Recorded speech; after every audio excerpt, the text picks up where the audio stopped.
Hello, everyone, and welcome back to IRL Lore with me, Segovax. This is part 2 of the Gilgamesh reading and analysis. I think you already know the drill, so I guess let's just jump right in. Tablet 4. The Search for Everlasting Life. Bitterly Gilgamesh wept for his friend Enkidu. He wandered over the wilderness as a hunter. He roamed over the plains. In his bitterness he cried, "How can I rest? How can I be at peace? Despair is in my heart. What my brother is now, that shall I be when I am dead. Because I am afraid of death, I will go as best I can to find Utnapishtim, who they call the Far Away, for he has entered the assembly of the gods." So Gilgamesh traveled over the wilderness. He wandered over the grasslands, a long journey in search of Utnapishtim, whom the gods took after the deluge, and they set him to live in the land of Dilmun, in the garden of the sun, and to him alone of men they gave everlasting life. At night when he came to the mountain passes, Gilgamesh prayed, "In these mountain passes long ago, I saw lions. I was afraid, and I lifted my eyes to the moon.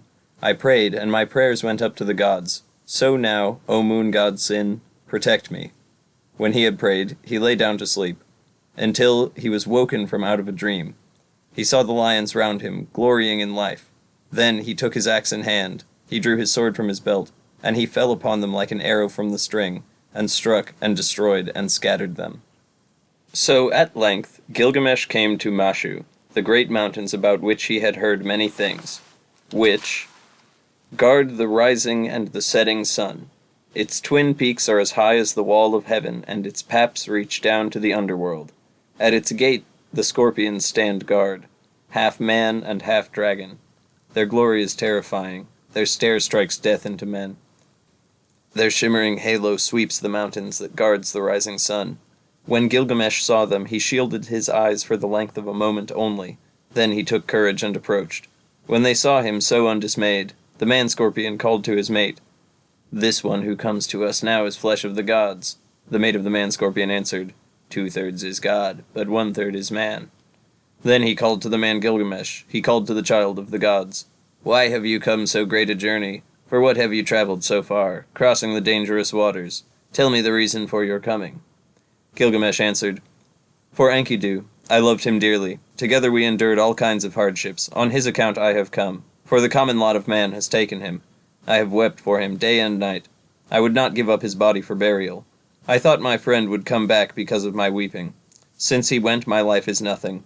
That is why I have traveled here in search of Utnapishtim, my father. For men say he has entered the assembly of the gods, and has found everlasting life. I have a desire to question him concerning the living and the dead." The man-scorpion opened his mouth and said, speaking to Gilgamesh, "No man born of woman has done what you have asked. No mortal man has gone into the mountain. The length of it is 12 leagues of darkness. In it there is no light, but the heart is oppressed with darkness. From the rising of the sun to the setting of the sun, there is no light." Gilgamesh said, "Although I should go in sorrow and in pain, with sighing and with weeping, still I must go. Open the gate of the mountain." And the scorpion man said, "Go, Gilgamesh. I permit you to pass through the mountain of Mashu, and through the high ranges. May your feet carry you safely home. The gate of the mountain is open." When Gilgamesh heard this, he did as the man-scorpion had said. He followed the sun's road to its rising, through the mountain. When he had gone 1 league, the darkness became thick around him, for there was no light. He could see nothing ahead, and nothing behind him. After 2 leagues, the darkness was thick, and there was no light. He could see nothing ahead, and nothing behind him. Do you want to guess what happened after 3 leagues? I like how earlier they say, "At length, he came to the mountain of Mashu," and then, like that at length, there was no length. It was just 2 words, at length. And here, I'm still looking at it. At the end of 6 leagues, the darkness was thick and there was no light. He could see nothing ahead and nothing behind him. When he had gone 7 leagues, the darkness... When he had gone 8 leagues, though, Gilgamesh gave a great cry, for the darkness was thick and he could see nothing ahead and nothing behind him. I wonder if when reading that aloud, like, that was kind of a call and response thing with the audience, like, Gilgamesh gave a great cry, like, ah, like a clap to save Tinkerbell kind of thing. After 9 leagues, he felt the north wind on his face, but the darkness was thick, and there was no light, and he could see nothing ahead and nothing behind him. After 10 leagues, the end was near. After 11 leagues, dawn light appeared. At the end of 12 leagues, the sun streamed out. Just as the Scorpion Man said, 12 leagues. I apologize for my commentary. Back to the story. There was the garden of the gods. All around him stood bushes bearing gems. Seeing it, he went down at once, for there was fruit of carnelian with the vine hanging from it, beautiful to look at. Lapis lazuli leaves hung thick with fruit, sweet to see. For thorns and thistles there were hematite and rare stones, agate and pearls from out of the sea. While Gilgamesh walked in the garden by the edge of the sea, Shamash saw him. And he saw that he was dressed in the skins of animals, and ate their flesh. He was distressed, and he spoke and said, "No mortal man has gone this way before, nor will, as long as the winds drive over the sea." And to Gilgamesh he said, "You will never find the life for which you are searching." Gilgamesh said to glorious Shamash, "Now that I have toiled and strayed so far over the wilderness, am I to sleep, and let the earth cover my head forever? Let my eyes see the sun until they are dazzled with looking? Although I am no better than a dead man, still let me see the light of the sun." Beside the sea she lives. The woman of the vine, the maker of wine, Siduri, sits in the garden at the edge of the sea, with the golden bowl and the golden vats that the gods gave her.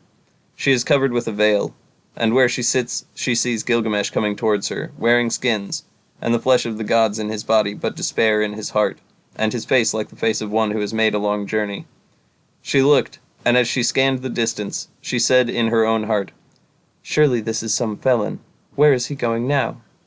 And she barred her gate against him with the crossbar, and shot home the bolt. But Gilgamesh, hearing the sound of the bolt, threw up his head, and lodged his foot in the gate. He called to her, "Young woman, maker of wine, why do you bolt your door? What did you see that made you bar your gate? I will break in your door and burst in your gate, for I am Gilgamesh, who seized and killed the bull of heaven. I killed the watchman of the cedar forest. I overthrew Humbaba, who lived in the forest, and I have killed the lions in the passes of the mountain." Then Siduri said to him, "If you are that Gilgamesh who seized and killed the bull of heaven, who killed the watchman of the cedar forest, who overthrew Humbaba that lived in the forest, and killed the lions in the passes of the mountain, why are your cheeks so starved, and why is your face so drawn? Why is despair in your heart, and your face like the face of one who has made a long journey? Yes, why is your face burned from the heat and cold, and why do you come here wandering over the pastures in search of the wind?" Gilgamesh answered her, "And why should not my cheeks be starved and my face drawn? Despair is in my heart, and my face is the face of one who has made a long journey. It was burned with the heat and with cold.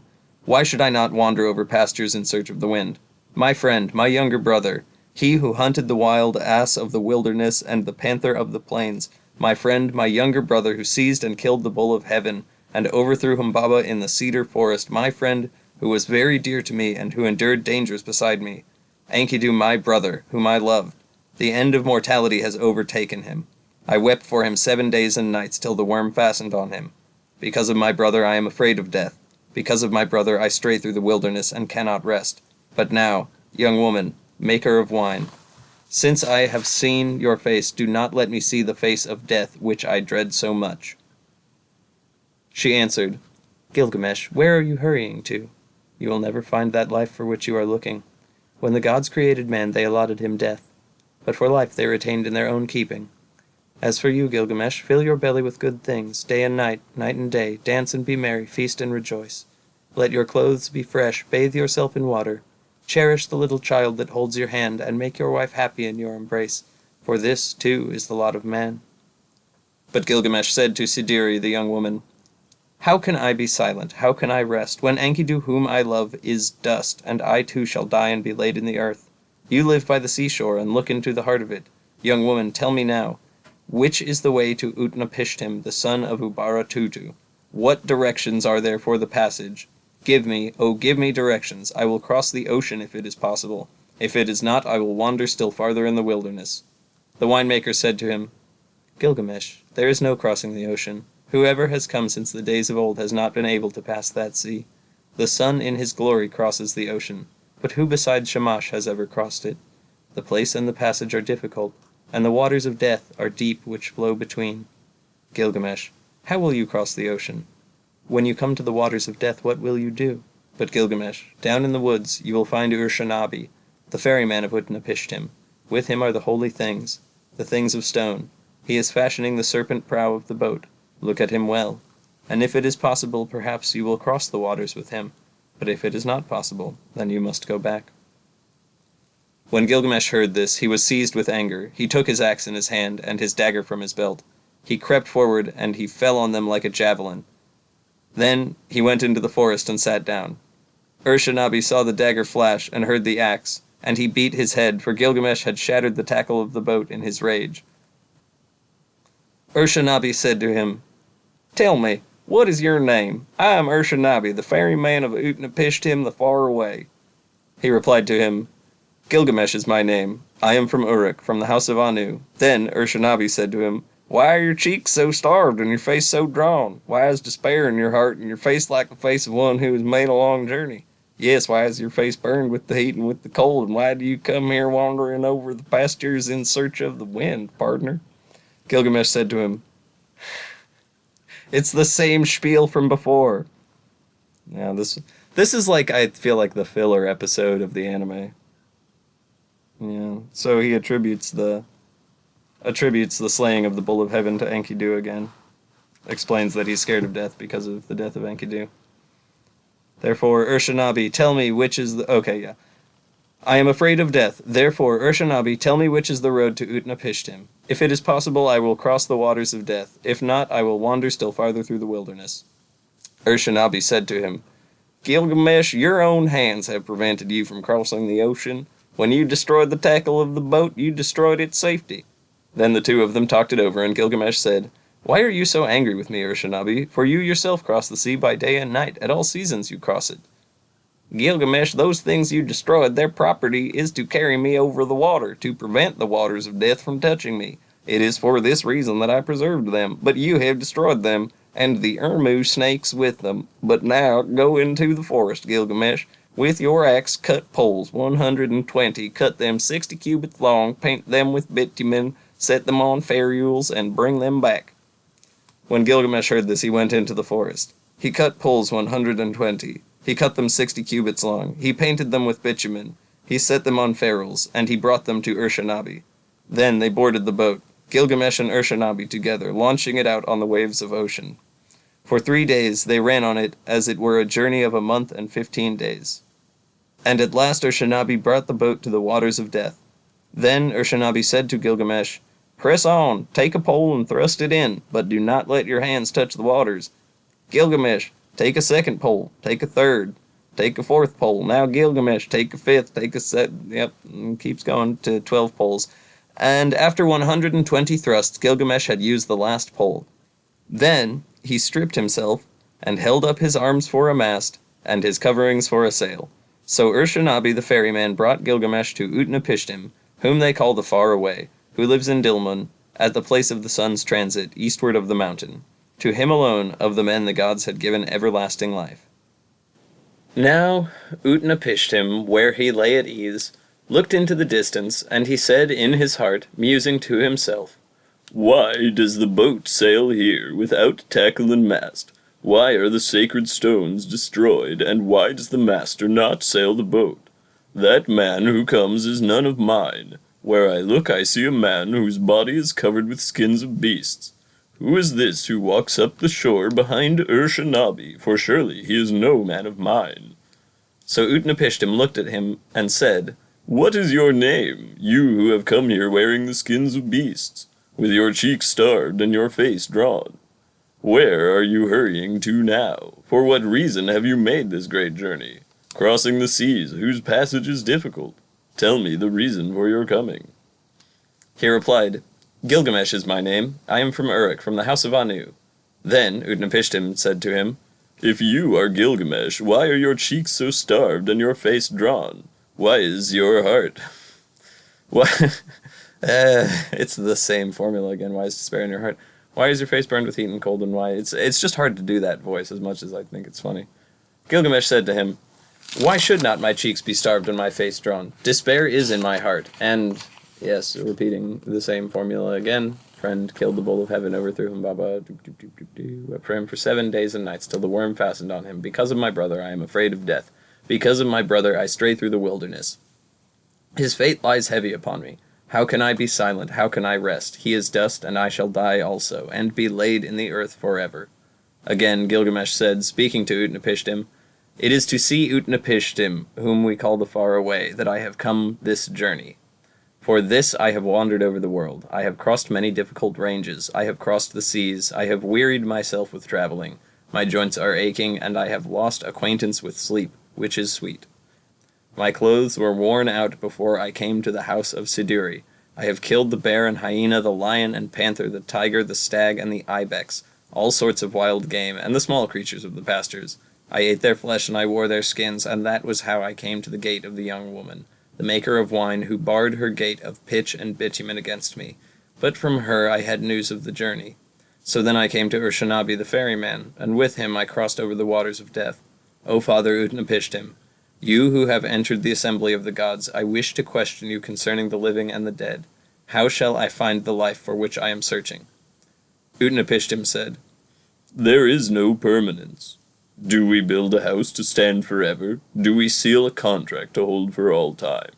Do brothers divide an inheritance to keep forever? Does the flood time of rivers endure? It is only the nymph of the dragonfly who sheds her larva and sees the sun in his glory. From the days of old there is no permanence. The sleeping and the dead, how alike they are. They are like a painted death. What is there between the master and the servant when both have fulfilled their doom? When the Anunnaki, the judges, come together, and Mamatun, the mother of destinies, together, they decree the fates of men. Life and death they allot, but the day of death they do not disclose.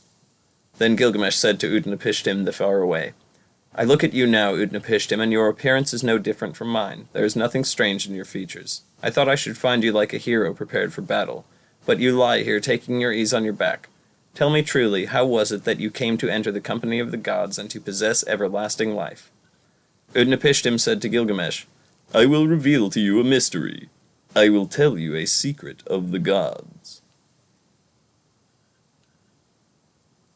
And so that concludes part 4 of the Gilgamesh epic.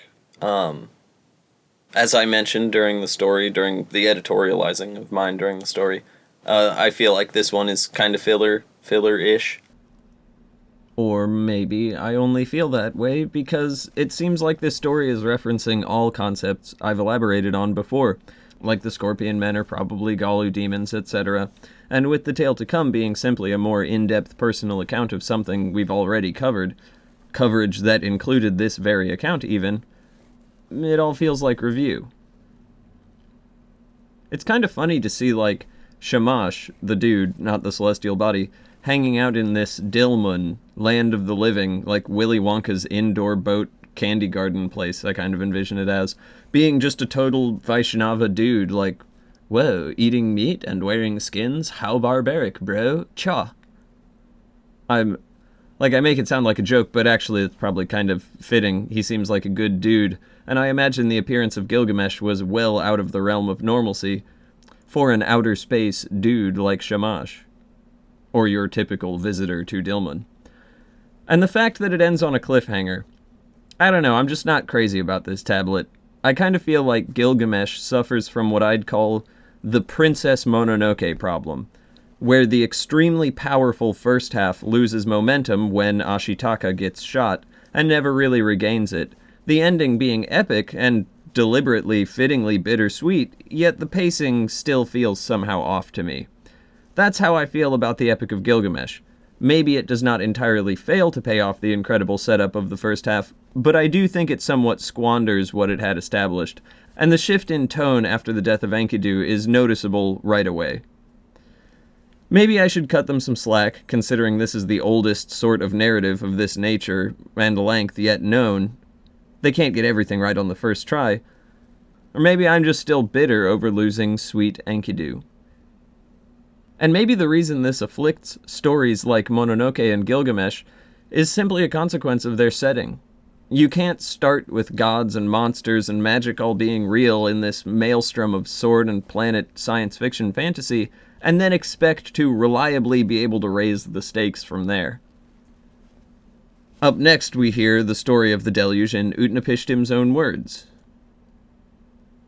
I don't think I'm going to continue voicing his role with my best impression of George Takei, whom I usually save for villains like Anzu anyway, in line with his real life persona, because I feel like I made an error in judgment by committing to that.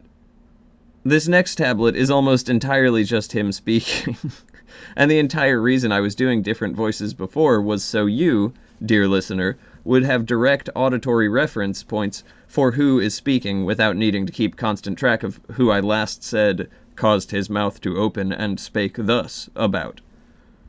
So I'm going to drop the Takei voice for the story, but may lapse into other voices where appropriate.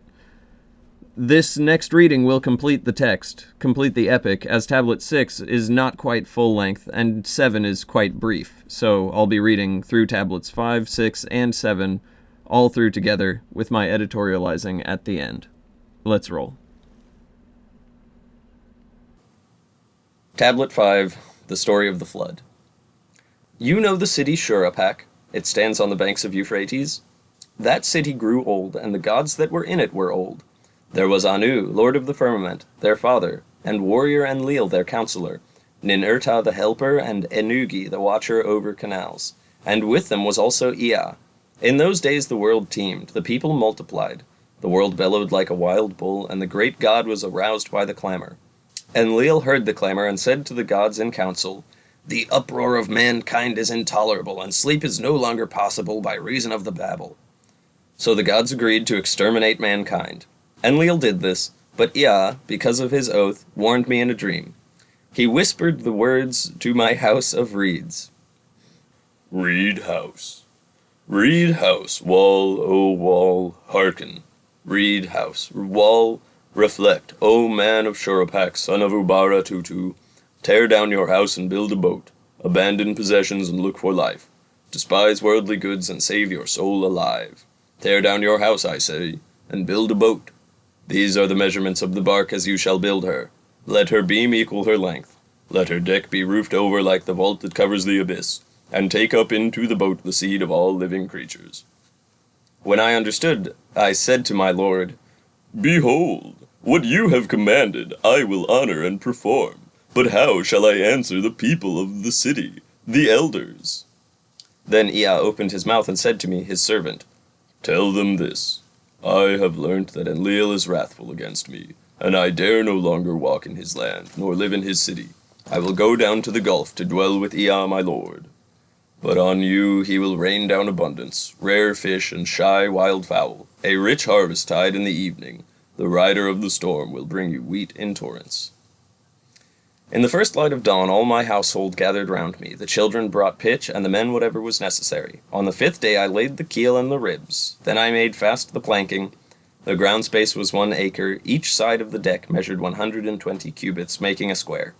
I built 6 decks below, 7 in all. I divided them into 9 sections with bulkheads between. I drove in wedges where needed. I saw to the punt holes, and laid in supplies. The carriers brought oil in baskets. I poured pitch into the furnace, and asphalt and oil. More oil was consumed in caulking, and more again the master of the boat took into his stores. I slaughtered bullocks for the people, and every day I killed sheep. I gave the shipwrights wine to drink as though it were river water, raw wine and red wine and oil and white wine. There was feasting then, as there is at the time of the New Year's festival. I myself anointed my head. On the 7th day the boat was complete. Then was the launching full of difficulty. There was shifting of ballast above and below, till 2/3 was submerged. I loaded into her all that I had of gold and of living things, my family, my kin, the beast of the field, both wild and tame, and all the craftsmen. I sent them on board, for the time that Shamash had ordained was already fulfilled, when he said, In the evening, when the rider of the storm sends down the destroying rain, enter the boat and batten her down. The time was fulfilled. The evening came. The rider of the storm sent down the rain. I looked out at the weather, and it was terrible. So I too boarded the boat and battened her down. All was now complete, the battening and the caulking. So I handed the tiller to Puzu Amuri, the steersman, with the navigation and the care of the whole boat. With the first light of dawn, a black cloud came from the horizon. It thundered within where Hadad, lord of the storm, was riding. In front, over the hill, and the plain of Shulat and Hanish, heralds of the storm led on. Then the gods of the abyss rose up, Nergal pulled out the dams of the nether waters. Ninurta the warlord threw down the dikes, and the 7 judges of hell, the Anunnaki, raised their torches, lighting the land with their livid flame. A stupor of despair went up to heaven when the gods of the storm turned daylight to darkness, when he smashed the land like a cup. One whole day the tempest raged, gathering fury as it went. It poured over the people like the tides of battle. A man could not see his brother, nor the people be seen from heaven. Even the gods were terrified at the flood. They fled to the highest heaven, the firmament of Anu. They crouched against the walls, cowering like curs. Then Ishtar, the sweet-voiced queen of heaven, cried out like a woman in travail. Alas, the days of old are turned to dust because I commanded evil. Why did I command this evil in the council of all gods? Sorry, for once it's not a lacuna in the text itself, it's this copy of Penguin Classics. It's all worn away. I commanded wars to destroy the people, but are they not my people? For I brought them forth. Now like the spawn of fish they float in the ocean. The great gods of heaven and hell wept, they covered their mouths. For 6 days and nights the winds blew, torrent and tempest and flood overwhelmed the world. Tempest and flood raged together like warring hosts. When the 7th day dawned, the storm from the south subsided, the sea grew calm, the flood was stilled. I looked at the face of the world, and there was silence. All mankind was turned to clay. The surface of the sea stretched as flat as a rooftop. I opened a hatch, and light fell on my face. Then I bowed low, I sat down, and I wept. The tears streamed down my face, for on every side was the waste of water. I looked for land in vain, but 14 leagues distant there appeared a mountain. And there the boat grounded on the mountain of Nisir. The boat held fast. She held fast and did not budge. 1 day she held, and a 2nd day on the mountain of Nisir she held fast and did not budge. When the 7th day dawned, I loosed a dove and let her go. She flew away, but finding no resting place she returned. Then I loosed a swallow, and she flew away, but finding no resting place she returned. I loosed a raven. She saw that the waters had retreated. She ate, she flew around, she cawed, and she did not come back. Then I threw everything open to the 4 winds. I made a sacrifice, and poured out a libation on the mountain top. 7 and again 7 cauldrons I set up on their stands. I heaped up wood and cane and cedar and myrtle. When the gods smelled the sweet savor, they gathered like flies over the sacrifice. Then, at last, Ishtar also came. She lifted her necklace with the jewels of heaven that Anu once had made to please her. O you gods here present, by the lapis lazuli round my neck, I shall remember these days as I remember the jewels of my throat. These last days I shall not forget. Let all the gods gather round the sacrifice except Enlil. He shall not approach this offering, for without reflection he brought the flood and consigned my people to destruction. When Enlil had come, when he saw the boat, he was wroth, and swelled with anger at the gods, the host of heaven. Has any of these mortals escaped? Not one was to have survived the destruction. Then the gods of the wells and canals, Ninurta opened his mouth, and said to the warrior Enlil, Who is there of the gods that can devise without Ea? It is Ea alone who knows all things. Then Ea opened his mouth and spoke to warrior Enlil. Wisest of gods, hero Enlil, how could you so senselessly bring down the flood?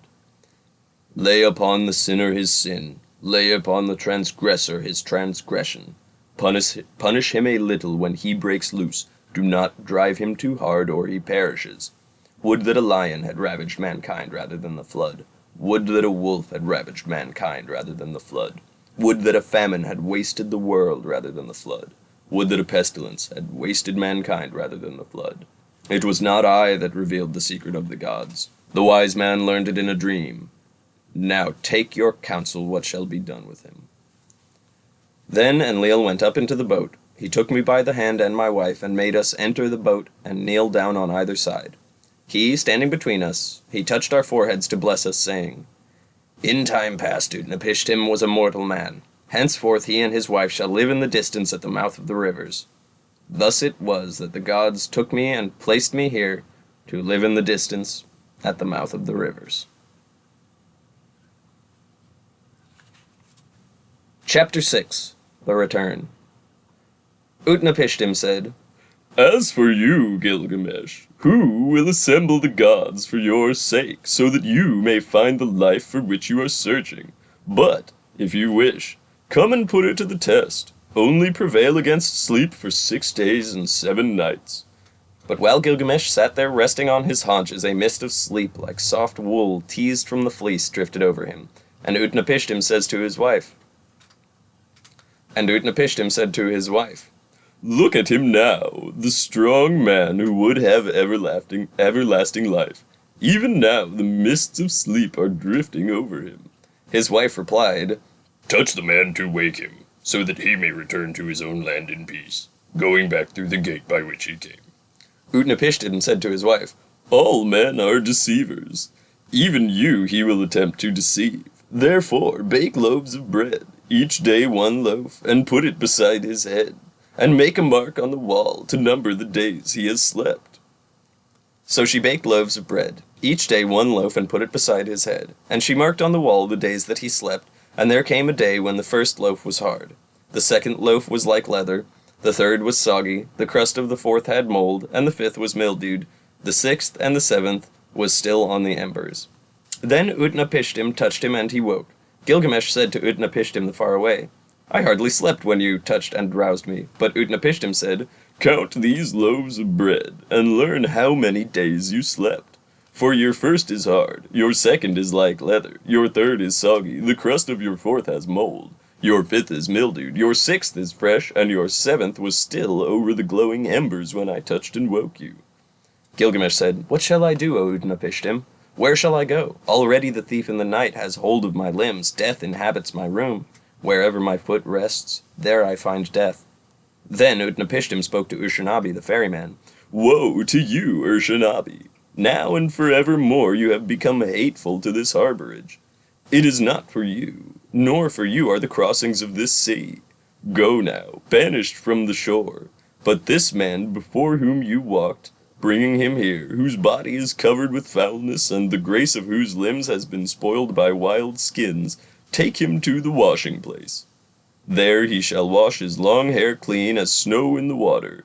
He shall throw off his skins and let the sea carry them away, and the beauty of his body shall be shown. The fillet of his forehead shall be renewed, and he shall be given clothes to cover his nakedness. Till he reaches his own city and his journey is accomplished, these clothes will show no sign of age. They will wear like a new garment. So Urshanabi took Gilgamesh and led him to the washing place. He washed his long hair as clean as snow in the water. He threw off his skins which the sea carried away, and showed the beauty of his body. He renewed the fillet on his forehead, and to cover his nakedness gave him clothes which would show no sign of age, but would wear like new garments until he reached his own city and his journey was accomplished. Then Gilgamesh and Urshanabi launched the boat onto the water and boarded it, and they made ready to sail away. But the wife of Utnapishtim the faraway said to him, Gilgamesh came here wearied out. He is worn out. What will you give him to carry back to his own country? So Utnapishtim spoke, and Gilgamesh took a pole and brought the boat in to the bank. Gilgamesh, you came here a man wearied out. You have worn yourself out. What shall I give you to carry back to your own country? Gilgamesh, I shall reveal a secret thing. It is a mystery of the gods that I am telling you. There is a plant that grows under the water. It has a prickle like a thorn, like a rose. It will wound your hands, but if you succeed in taking it, then your hands will hold that which restores his lost youth to a man.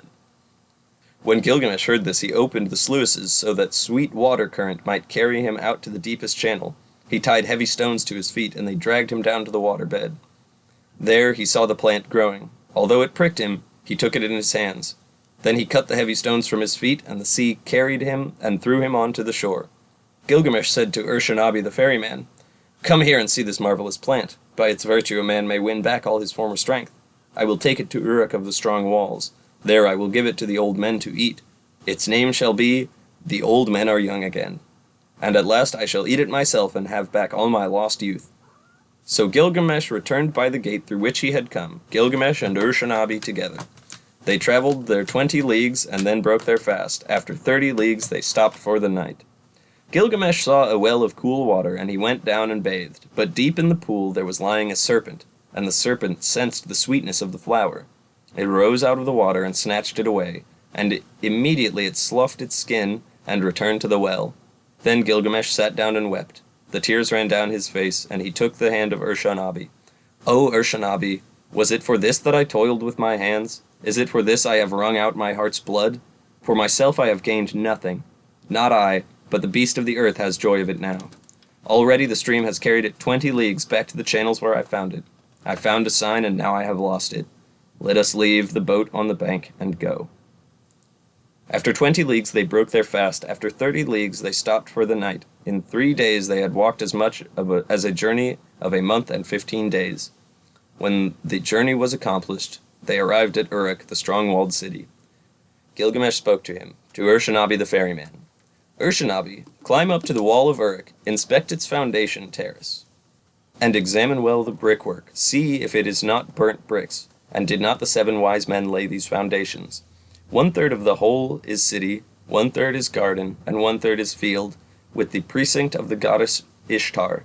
These parts and the precinct are all Uruk. This too was the work of Gilgamesh, the king, who knew the countries of the world. He was wise, and he saw mysteries and knew secret things. He brought us a tale of the days before the flood. He went on a long journey, was weary, worn out with labor, and returning engraved on a stone the whole story. Tablet 7.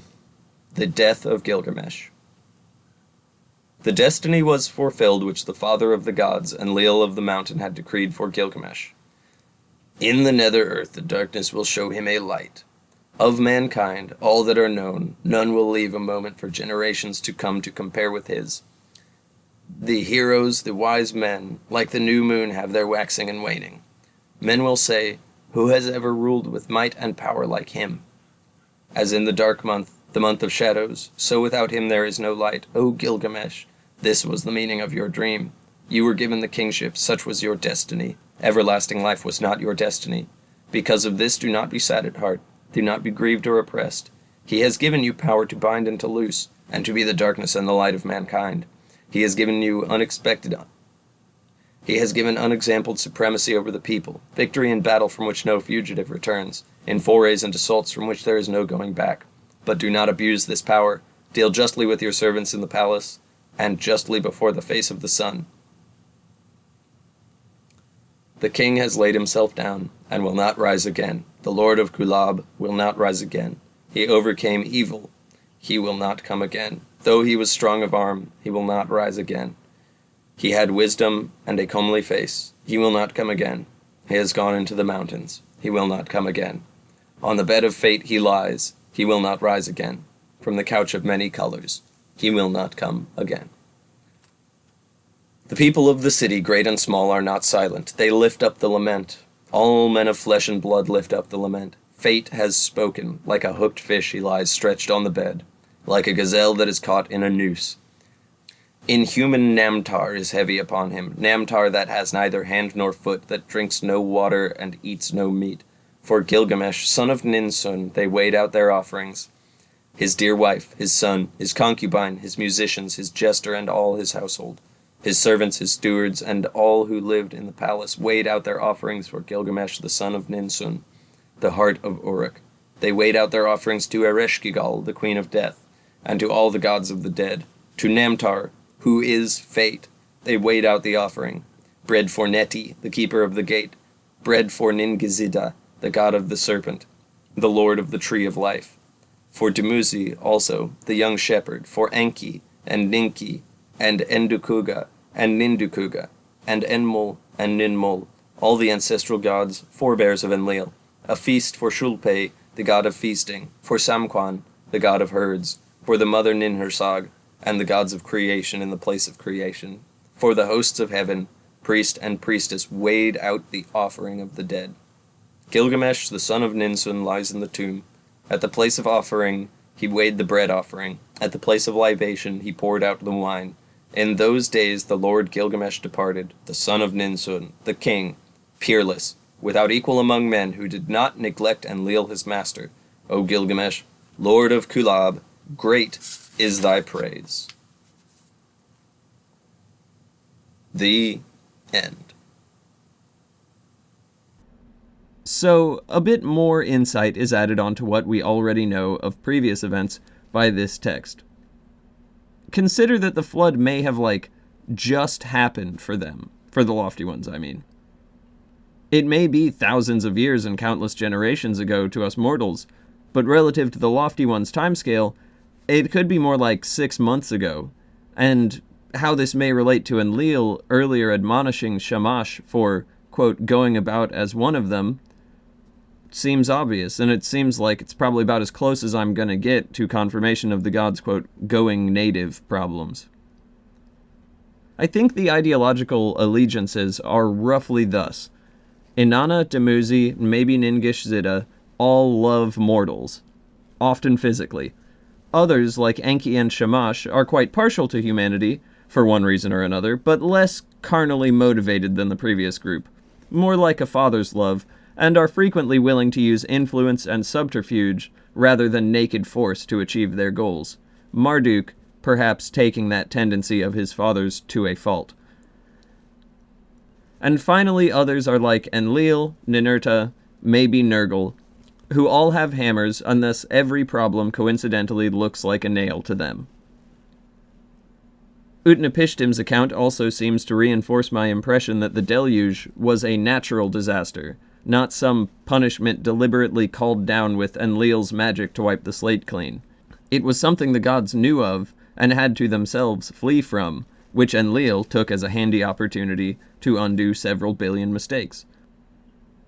Also, I know he was mentioned the first time around, but I guess this time I'll speculate about the steersman Puzur Amuri. Who was he? Just some guy? Some guy who just happened to steer the boat to the first place land would emerge as the flood receded, by coincidence? I'm pretty sure Puzur means servant, and Amuri or Amuru, I'm less sure, but I think is a name I see associated with Marduk, or at least Enki and his immediate family somehow. Maybe I'm reaching here, but could perhaps one of Enki's sons, one who would later go quite native, have surfed this world-ending cataclysm in a homemade boat that some primitives threw together in their backyard, accompanying them to ensure their safe arrival, and perhaps bearing the seed of all life? Obscenely based, if so. However, we have nothing besides the fact that this Puzur is given a name, and presumably larger health bar, while so many others are not, and his seeming supernatural navigation abilities to suggest that he's not just some guy. If God he be, though, I'd have to respect that, even if it was Marduk. Though I might suspect Ningish-Zida is a more likely candidate, with a potential clue right there in his name as bearer of the gene seed, but we will save discussing him more fully for the Dumuzi video. On to the last tablet. It's pretty cool to have Enlil himself deliver your eulogy, but maybe not so crazy, as I think Enlil is a relative of Gilgamesh by some weird lineage which I have neither the predisposition for or particular interest in trying to pick apart. Namtar is mentioned, Ereshkigal's doorman, and he's described like he's a Galu demon. When analyzing the Ereshkigal cycle, I had hoped that some continuity might be able to be established based on Nergal seemingly killing Namtar in the events of his text, but then I recalled this, and realized we can't really know. Maybe Nergal and Ereshkigal happened before this, and Namtar was killed, but it doesn't matter because Ereshkigal can just make a new one for him to show up here. Or maybe he was once a living man, and Ereshkigal simply used a colony of Galu cells to possess and puppet his remains to continue serving her in death. A gruesome thought, but nonetheless, how I speculate the zombie affliction these gods repeatedly reference may work. I don't know, I kind of feel like I'm complaining a lot for the latter half about a story this amazing, and offering constructive criticism to ancient authors who died thousands of years ago, which is bizarrely because it wouldn't even apply anyways, since these are real events and my preferences simply do not play into it, but I don't like them quoting Enkidu in the last tablet. I kinda think Siduri's speech, the love your wife, take joy in the little child that holds your hand, like that speech, I think it would work a lot better as the moral. But much like with the alien stuff, Your interpretation is for you to decide. Really, go buy an old copy. Don't just take people's word for stuff, because there's a good chance most people aren't perpetually 100% correct about literally everything all the time, the way I am. So, while I am perfectly reliable, putting your faith in people's word alone is usually a bad plan. Just form opinions for yourself, based on your own observations and responses to stimuli, and simply assume that you are never wrong about anything for your own self, the way I do me. So, yeah, that concludes the text and my direct analysis of the Epic of Gilgamesh. Thanks for watching. Up next is the overview. Something from the introduction stuck with me that I feel like needed elaboration on, I suppose. So I'll just read it for you. I have not followed other versions in giving the epic in verse, believing that prose will provide a more direct and flexible means of communication, particularly in difficult passages, and for the same reason I have given up the division into tablets. Within the framework of the text, there is still room for considerable variety of approach and interpretation, as a comparison of the different translations in existence soon shows. My aim throughout has been intelligibility, and as far as the surviving texts allow, a smooth and consistent story. Any version that aims at a unified narrative must be a collation. The, quote, standard text, unquote, created by the scribes of Ashurbanipal in the 7th century was a collation, and so are all the modern versions. I have departed from the more usual practice by employing the Sumerian sources alongside the Akkadian and Hittite. This is not only because of their priority, and the fact that the Akkadian writers themselves drew on the Sumerian cycle for the basis of most of the episodes in their epic, but also because they fill important gaps, particularly in the forest journey, and they alone provide the destiny and the death of Gilgamesh. Both destiny, all three, forest journey, death, destiny, and death of Gilgamesh, in quotes there, being titles of passages. Moreover, their quality is very high. I guess that's a good enough place to stop. I think this author, collator, translator, whatever, made the right decision there. I kind of agree with him. Similarly, to my decision to divide the videos up into tablets, despite the fact that they are videos.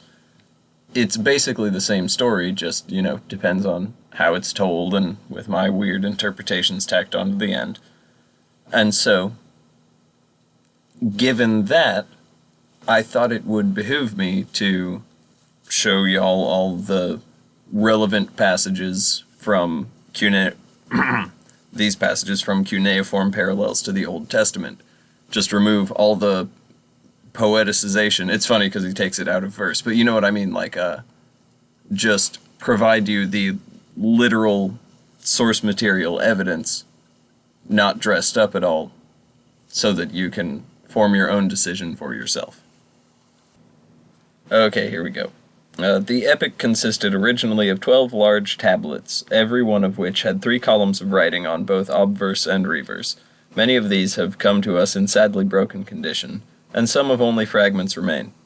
The text, as we have it, belonged to the great library of Ashurbanipal, 668 to 626 BC, and is written for the most part in Assyrian script, though a few fragments are in Neo-Babylonian.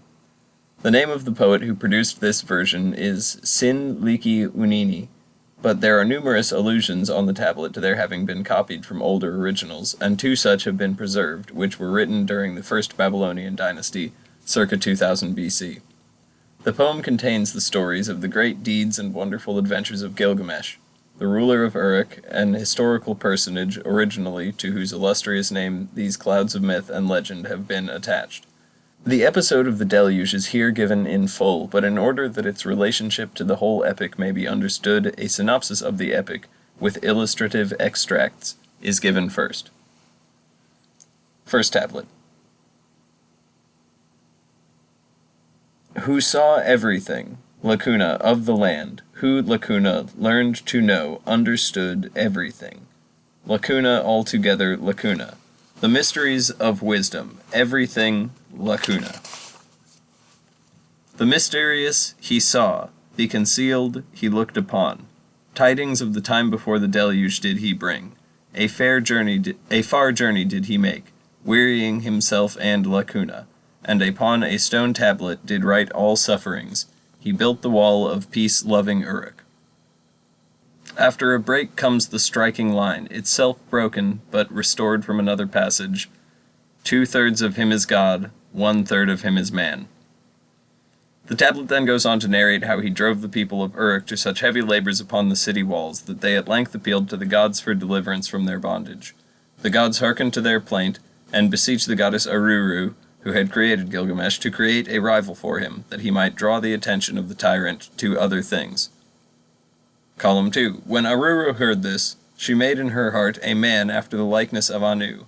Aruru washed her hands, took a piece of clay, and spat upon it.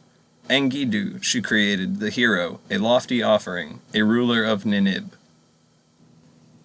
Enkidu was covered in hair, and lived his life among the wild beasts, protecting them against the hunters and trappers. In this free life among the beasts, he came into conflict with the huntsman and complained to his Gilgamesh and the advice of those. Yeah, so, as you can see, it is basically the text that I read from the Penguin Classics.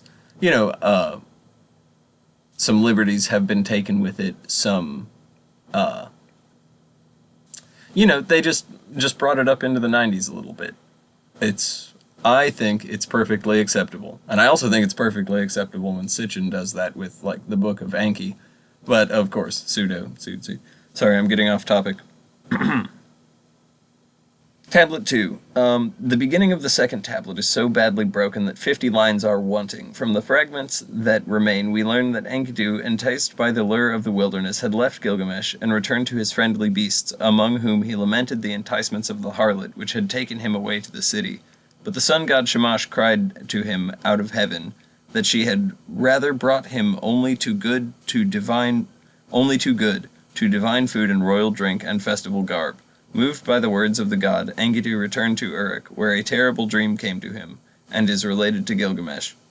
My friend, a dream I saw in the night. The heavens thundered, the earth answered. Before a mighty one I stood. Lacuna somber was his visage. The mighty creature must have been a demon from the underworld who caught Enkidu away into the dark abodes of death. To that dwelling which one enters, but comes not forth again, to that road whose course returns not again, to that dwelling whose inhabitants light is denied, where earth is their food, clay is their repast, covered are they, like birds, with feathers, and the light they behold not, in darkness they dwell. What the meaning of the dream may be is unknown to us. Perhaps it is ominous of Enkidu's death. At the end of the tablet, we find the two friends planning a great journey against Humbaba. You know what, I'm just going to say Humbaba, because trying to pronounce it like Humbaba. I'm probably just going to say Enkidu also. I don't know why it's with a G here. I mean, it doesn't seem that super wrong. I'm just used to saying Humbaba and Enkidu. Anyways, journey against Humbaba, the Elamite warder of the Cedar Mountains of Irnini, that is, Ishtar. The thought of it would seem to be that Gilgamesh goes out to rescue from this forest the statue of the goddess. Perhaps this portion of the epic rests upon the historical event of the carrying away into Elam of a goddess image by, Kuturnakundi,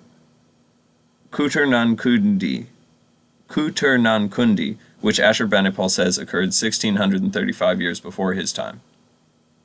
Tablet 3.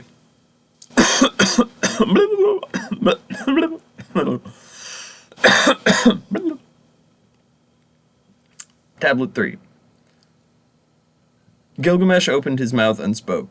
He said to Enkidu, "My friend, let us go to the great palace, to the servant of Ninsun, the great queen, to Rishat Ninlil, who is mistress of all knowledge."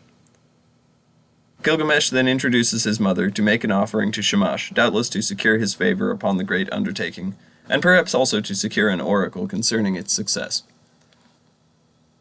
Tablet 4. The fragmentary character of this tablet makes it very difficult to recover a connected narrative. So far as we can see at the beginning, the friends are in dispute, Enkidu striving to induce Gilgamesh to abandon the foolhardy expedition. But they set out, nevertheless, and approach the cedar mountain where the god Enlil has set the fearsome Humbaba as warder. I'm sorry, the god Enlil has set the fearsome Khumbaba as warder. Column 5. To guard safely the cedars, to affright the peoples, Enlil had appointed him. Khumbaba, his voice is like a trumpet, his mouth like the gods, his breath a wind. Even yet does Eabani strive to turn back his friend. They go on, approaching nearer to the mountain. Tablet 5. They stood still and looked at the forest. The height of the cedars they regarded. They contemplated the entrance to the forest, the high door, where Khumbaba enters. Well made are the roads, well made the path. They view the cedar mountain, home of the gods, sanctuary of Irnini. There follows some account of Humbaba's preparations for the fray, and the two dreams of Enkidu, the purport of which was to encourage Gilgamesh to expect success. The account of the contest is lost, but the issue is a great victory for the two friends, who return joyously to Uruk, probably bringing with them the long-lost statue of the goddess Irnini. Tablet 6. Gilgamesh washes his weapons, adorns himself in fine raiment, and sets a tiara upon his head. At the sight of him, thus glorious, Ishtar burns with love, and addresses the hero. Come, Gilgamesh, be my lover. Give me thy fruit, yea, give me. Be thou my husband, I thy wife. I will harness for thee a chariot of lapis lazuli and gold. That line is verbatim in the Penguin Classics. Its wheels of gold, its horns of diamond, daily shalt thou span great horses to it. Enter into our house amid the scent of cedars. When thou enterest into our house, they that sit on thrones shall kiss thy feet. Before thee shall bow kings, lords, princes. The gifts of mountain and land shall they bring thee in tribute. But Gilgamesh curbs her, remembering her former lovers, and the sorry issue of their amours, for she was ever fickle.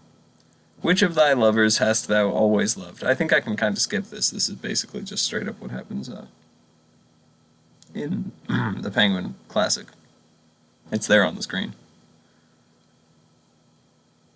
So, yeah, it's totally just a statue, bro. Definitely just a statue said all this stuff to Gilgamesh. And Gilgamesh remembered all the former lovers of this statue, who was just a statue. And then this statue went up to one of the various heavens of the other gods, who I guess are statues too, and got the Bull of Heaven, which is a statue that can blow craters in the ground that 200 men can fall into and fall to their death in.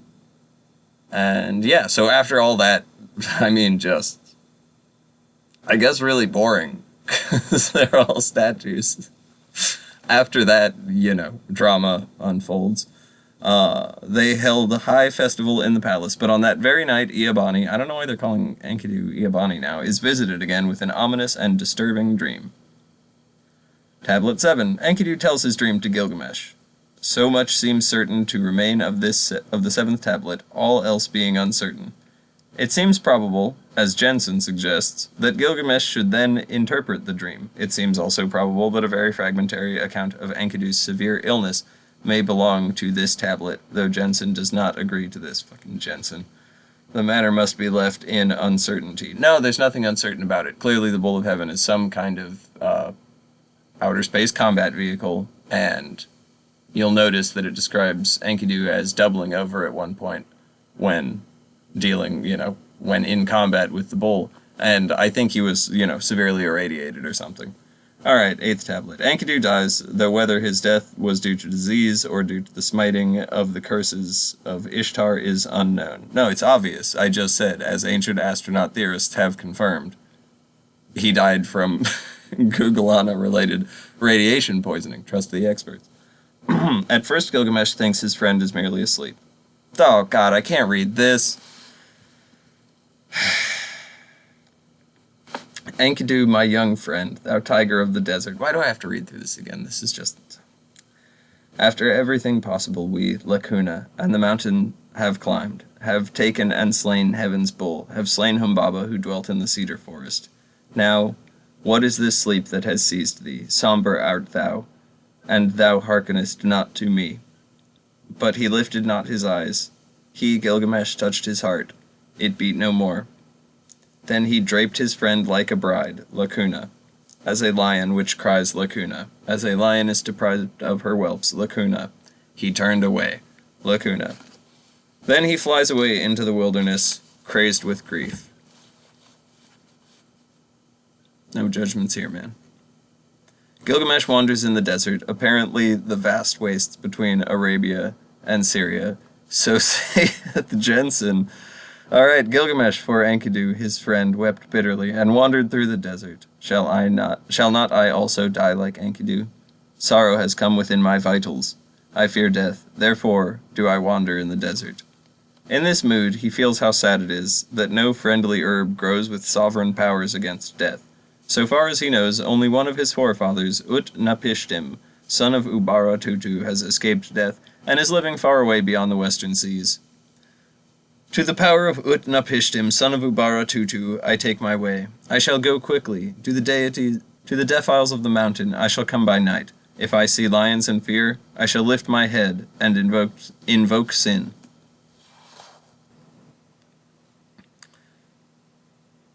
He setteth out upon yonder long journey, and arrives at Mount Mashu, perhaps in the Lebanon region, which he finds guarded by terrible scorpion men,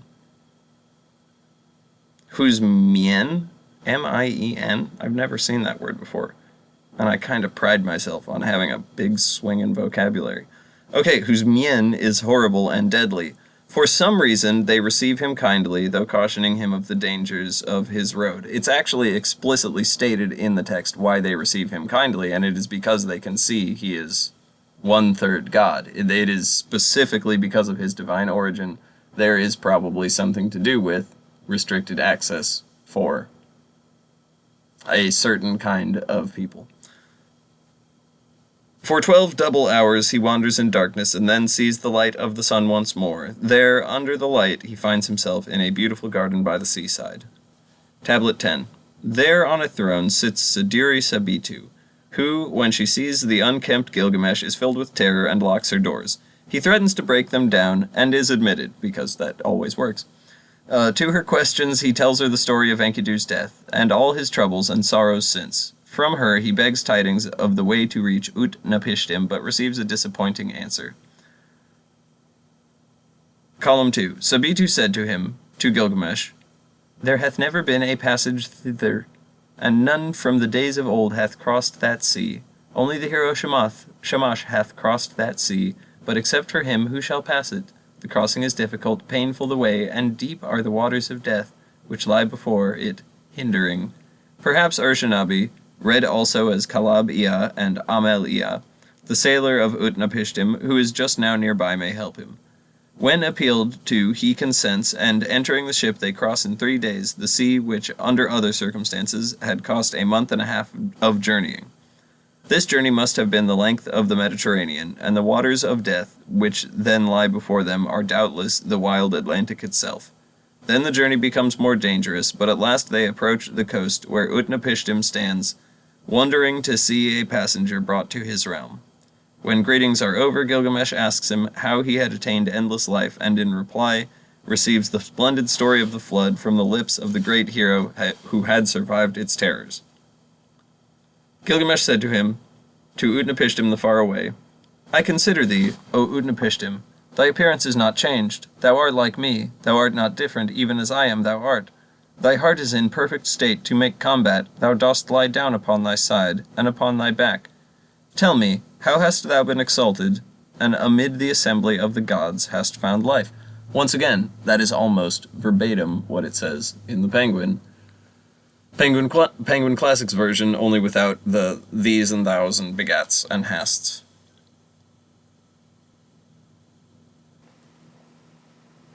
So, yeah, I don't think I'm going to read the rest of the Ut-Napishtim stuff, because I've already done this text in 2 other videos, and I think you already get the idea. It's on the screen now, along with some Babylonian flood texts. A digression, but also in the intro to the Penguin Classics, it was all, oh, there's a lively debate about if this is related to the biblical. Who can say if these disparate flood stories describe one event? It's like, shut up, nerd. It's virtually the exact same as the biblical story, with the one major difference being the Lord God character is split into the characters of Enlil and Ea, with differing motivations. Other than that, it's almost exactly the same. It even ends with the angry Lord God taking them into the ship to make a covenant and give them, self-government. Well, I guess more like middle management, but,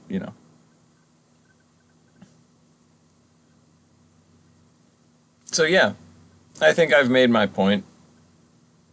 And that point being that it really seems like people love to split hairs on this topic. Like, oh, that's not really what the text means/says. I call bullshit. Yeah, it is what the text means and says. This line is spuriously translated, or oh, these passages are out of order. As if my response is going to be like, oh, my mistake, I see now. That makes it perfectly reasonable for virtually every culture to have folklore relating to a cargo cult relationship with what appear to be off-worlders, and this to be explained away just as myth for ritual purposes. What a fool I've been. Sorry for wasting your time. Like, I mean, honestly, I am a fool and I am wasting your time. I'm not sorry about it, though. I mean, it's just like, yeah, you're quibbling, or these people who it seems like since they since they unless they're going the route of calling you crazy, since they can't challenge you on the fact that this is just all so strange, they don't really have another option but nitpicking, I suppose. And it seems like I was wrong on my impression that the Siduri episode was a later edition filler, and I'm glad to be wrong. Instead, it ties directly into the Urshanabi bit, and I appreciate, though in hindsight I missed it, that the Penguin author included the inexplicable passage about Gilgamesh smashing the stone things or boat implements that require repairs before they can cross the Salt Sea at ludicrous speed.